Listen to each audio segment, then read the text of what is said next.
bad. You used to do this guy. This was the same person where I carried her wedding for head. I arrived to the city of her wedding days before the traditional marriage, and not just the white wedding. Days before, I rented cars. I brought two of her favorite gospel singers, which made the headlines, which was what made her to trend and got her to the level where she is today. I did all of those things, spent millions. I sorted out everything, made sure everything was in place. I was there for her. Even when social media was dragging her, I came out to defend her. I took bullets for her. I'm just talking about wedding. No. I'm not even talking about the things and the risk I had taken because of this person, and the things I had selflessly done for this person. So let's put that aside. Whatever we do for God, But I just felt like, as a friend, I didn't deserve all those things. So there was a certain blogger that was, blasting this news, writing about me, writing about my wife. For Christ's sake, I just got married at the time. This certain blogger was just throwing tantrums back and forth over and over and over again. And I spoke to somebody. I said, "Did you know this faceless blogger?" And the person said yes. I said, "Please put me on the call with this blogger." He put me on the call with the blogger. I said, "This thing you are posting, somebody has to be giving you this information. What is all this? These things are not even true. What are you writing? You know me before. What thing happened?" And the person said, "Yes, they paid me to write." I said, "Okay. How much did they pay you?" Said, "I think 200,000 or 250, I can't remember." And then I said, "Okay, drop your account." And I sent $500,000. I said, "Tell me who paid you." And there, the blogger began to mention names. Began to mention these people. I said, how does somebody tell a lie? How does somebody tell a lie? And then, sorry, I'm not going to put the Instagram chats, right? Except they come out to say I am lying. And then we'll get to the main business. And the next thing, I was thinking, how can somebody tell a lie and still fund the lie? Like, pay to propagate lies against somebody who is supposed to be your friend or even a brother. So I was depressed. I was so sad. My comment sections were bloody. People were lambasting me, insulting me. Insult me is not a problem. But insulting my innocent wife, who had no hand in any of these things, who was not against. No, see, before this person got married, this person got married 2024, I guess. Was it 2023? It's November 2023. And the next thing, before the wedding, I sent her a movie script. I said, "There's a movie I want us to do." I didn't send script, I sent synopsis. I said, "Get one job, I want me and you do." She was like, okay, but please, let's just do the wedding. I said, okay. We now did the wedding. The wedding trended. She got more famous, got more followers and all of that. After the wedding, I said, "Oh yeah, have fun. Let's just shoot this job. This is like 2 or 3 days job." And she said, no, that she has to go for honeymoon and come back. I said, okay, I go wait. Went for honeymoon, came back. I said, "How far?" And she said that she's trying to rest. She has not started working. I said, this one don't turn wine, Okay. So, how's it going to be? Give me dates that is convenient for you. This person gave me a date.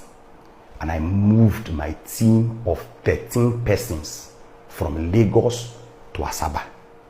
Because this person said she cannot travel to Lagos for the job. I said, no problem. Let us shoot the film in Asaba. I came to Asaba. We paid for apartments, paid for everything we needed. Only for me to go and buy tiger nuts from a shop. And I met her husband there. Freshman shop, Summit Road, Asaba. Met her husband there. He said, "You there, Asaba?" And we don't even know. I said, "Your wife knows say I did now. Nah, job with me and I want to carry me come." He said, "Which job?" I said, "A job with me and your wife they do now. They start on so date." He said, "No, that his wife is not available for that date." I said, "How do you mean?" She gave me the date by herself. He said, "Yes, the wife has given someone else that date. That he is telling me as a husband that the wife will not be there for my job." Lo and behold, she didn't show up. She didn't take my call. I didn't know what to do. I didn't know who to call. I was confused. My team were in the hotel and the apartments doing nothing. It was terrible. We talked back and forth. She wasn't responding. We waited for a few days and we had to go back to Lagos without shooting anything. I was now thinking, which other actress would fit in? Because the supposed title of this movie was My Bestie. So I wrote that story for us, for this particular person. So who would fit in? I started thinking.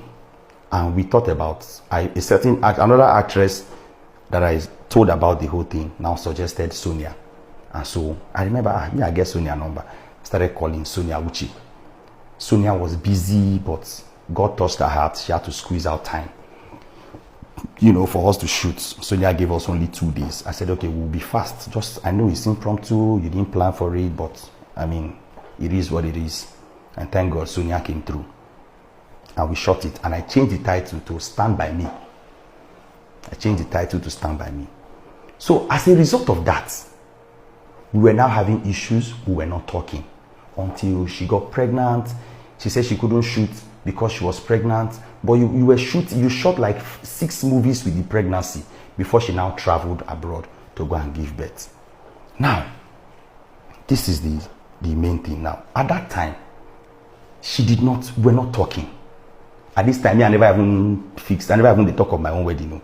We were not talking. Just not be saying we be enemies, but just day, because she didn't apologize for what happened. Just day your day, my day, everybody good day. Right.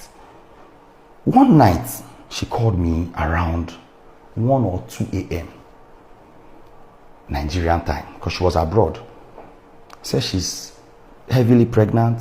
She's going to give birth very soon, like pretty soon. And, at this point, I was already planning my own wedding. Be like, say, I don't even do introduction. No, I never do introduction that time. I can't remember anyway. But I don't really tell my wife. I don't tell my wife, say, I don't meet my wife. We don't date for long. I don't tell her, say, I go marry her. So at this time, said she doesn't want to have a baby when she and her closest padino, they talk. So she's just calling to say sorry for what happened with that movie. I said, no problem. I forgive you. And we made up and everybody was happy. I said, have your baby. We are waiting. Now, this actress had the baby. We were talking. I kept in touch throughout the entire process. In fact, I was even the one who was supposed to arrange for cars to pick her from Lagos airport. Because the day she returned, I think I was not in Lagos. I was in Abuja for Brain Jotta's show. His first show in Abuja. Meanwhile, he's doing another one, May. So you guys get involved again. So I was in Abuja, so I couldn't make it. Now, when she now returned to Asaba, I now traveled to Asaba. Myself and some other guys, I got them. I say, I'm going to visit this my person. She just born. So let us, let's buy some things. The video was posted. But, a lot of items took all those things to her. To say, oh, congratulations. Saw the baby for the first time. It was beautiful. It was after then, I now wanted to propose to my wife in Abuja. And I called her on video. And somehow say, this one way the married person where we don't know. I say, no worry, I know him. You don't need to know the person. She not be the married. I know him. He say, yeah, but you don't think I'm. I said, whoa, I know be small pikin, relax, everywhere good.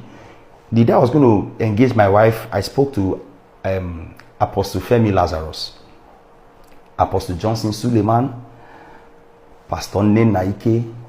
I spoke to some. I'm an orphan. I don't have parents biologically, but I have plenty parents. So I spoke to these persons. They gave their blessings. They asked a few questions. They met with my wife. Apostle Femi Lazarus met with my wife before my wedding. And so, before the engagement, rather, the day I did the engagement, in the morning, we worshipped in his church in Abuja. And so, I said, no worry, everywhere good. I've even prayed about it. So, God has given me a go ahead. So, that's it. And then, she said, okay. As we're doing the engagement, she called on video call, which I think the picture I posted, called on video call, she was happy and all of that. Say, oh, we have a wedding to plan. So, I think Maybe when she didn't get the job, she started saying, okay, we'll use her vendors, we'll use this person, she'll give us this vendor, she'll give us that vendor. I said, okay, call the vendors. She was calling them, I was paying. But when this whole drama started during my wedding, she began to control the vendors, telling them what to do, late hours to arrive. She was frustrating my wedding. And the truth is, like I said, I have forgiven, but I don't think I'll ever forget what they did to me, because that thing they did to me has made me a different person, has made me to see life differently. What they did to me has made me to understand that there is actually no friendship in this world. Anybody can mess you up anytime. That thing broke my trust for people, made me tighten up, made me less, I don't know, I don't want to use the word depressed, but I mean, it is what it is. And then a lot happened though, but I can only go into deeper details. I swear to God, if anybody comes out to say what I said in this video is a lie, that is when I will now really give social media drama. I'm doing this because my wedding is 1 year, and to be honest, 1 year is enough to heal from anything. For me, 1 year is enough. I've healed from all of these things. It affected me terribly for about 10 months. I lost, during the time they said I unfollowed this person, I lost over 65,000 followers on Facebook. Yeah, it happened. It broke me. My engagement dropped. I got scared of posting. Each time I want to post, to click that post, my heart could beat. My heart could beat, because I don't know what they will comment. People were blasting me terribly. A lot of them. Yeah, some of them will blast me. I haven't saved on a picture self. Well, at the end of the day, once you just look, you will just lock up. These things happen. But it made me stronger. Before on Facebook, if people DM me, I need your help, I used to help. But now I didn't believe in humans anymore. I felt everybody was lying. I felt everybody would, embarrass me or harass me someday. I felt everybody was after my life. It was another type of depression. But God saved me. Most friends left, but Jesus stayed. So I just want to thank all those of you, the very few friends who stayed and encouraged me. Brain Jota, Frank Edwards, I just want to thank you guys. I mean, it was a tough period, really tough period. But thank God for where we are today. We are 1 year stronger. We are 1 year wiser. We are 1 year bigger. And by the grace of God, more testimonies will come our way and come your way in this 2026. Just be careful those you call your friends. And let me tell you this, every human being has all it takes to disappoint you. Don't trust too much. No matter how you love and trust people, do that with your brain. And let God lead you to the true friends. Don't choose your friends. Let Jesus choose them for you. Destiny will bring genuine people your way. And when the non-genuine ones come, move away. Because they just have one aim: to hurt you. Be careful, be wise, and be smart. God bless you.